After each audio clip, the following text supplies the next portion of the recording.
Kilumbu ya lundi le 29 avril 2024 Yaoundé Vandaka ba élection gouverneur et sénateur na Congo central, plus précisément na Mbanza Matadi. Kasi ya kuzaba ke seni kuzaka publié le même jour que honorable Grace Bilolo qui y a un nouveau gouverneur ya Congo central. Bapanga Vincent ya kuzaba ke na kan ya honorable Dr Guy Bandou ba ukuzaka ku boycotter ba résultat ya ba élection yina.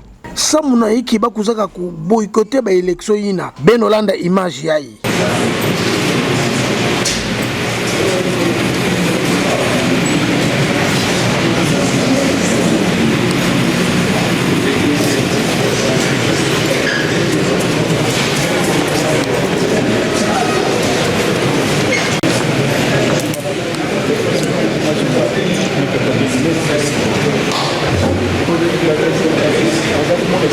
Si le collègue d'assesseur peut amener maintenant.